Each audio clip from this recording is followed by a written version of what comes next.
Hello, sports fan, and welcome to Packs for Breakfast. All-star catchers, all of them, all of the all-star catchers that we have had on our all-star teams so far. So we open up packs every Sunday at 6 a.m. Mountain Time, 8 a.m. Eastern Time. And we open up a bunch of packs of cards, come up with all-star teams from opening up the packs of cards. So we've been doing this for about 2 months, and we've come up with a lot of different all-star teams. Some for football, one for basketball, and a lot more for baseball.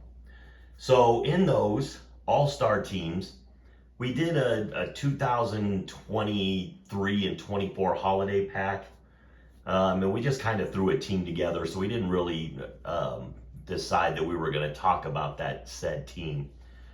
So I decided that I was going to talk about all the rest of them again, but with a twist.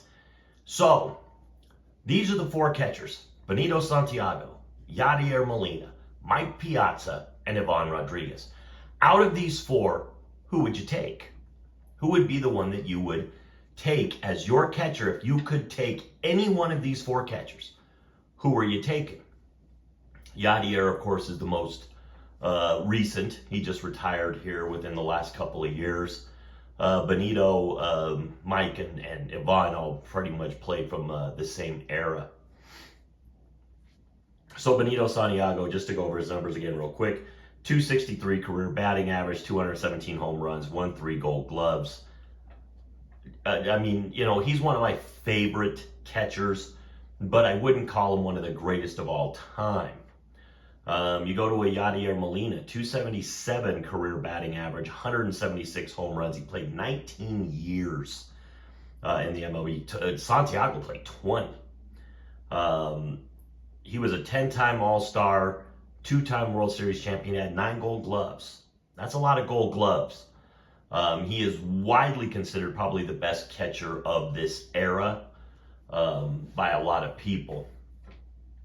Then you go to Ivan Rodriguez, 296 career batting average, 311 home runs. He was also a World Series champion. He was the AL MVP in 1999. And then it's like Piazza, if you're going purely off offensive numbers, Piazza's going to win. His batting average is 12 points higher than this next guy, Ivan Rodriguez. His career average is 308. He has 116 more home runs than Ivan Rodriguez, who was second on this list. But he won no Gold Gloves. He didn't win a World Series. He didn't win the MVP. He went to a bunch of all-star games, but he was mainly known for being an offensive catcher.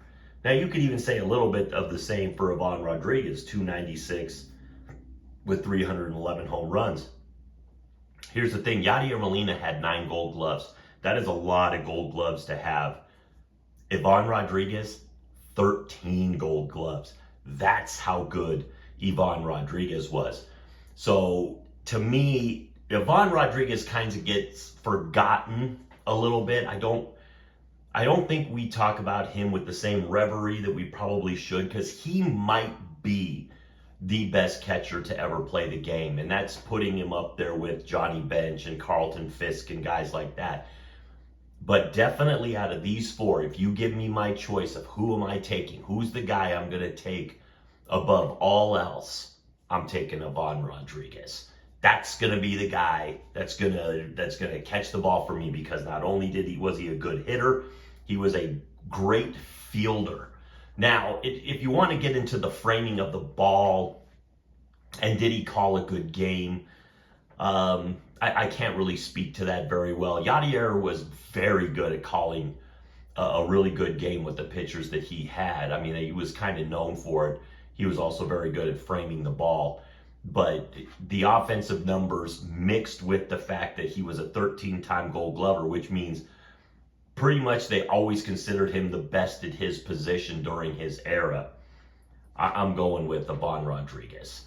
So tell me, who would you take out of these 4 guys? Am I wrong for taking Ivan Rodriguez? Do you think Yadier Molina should have been taken over him? Would you take the pop in the bat that Piazza had? I say you get the best of all worlds with Ivan Rodriguez. And that's All-Star for now.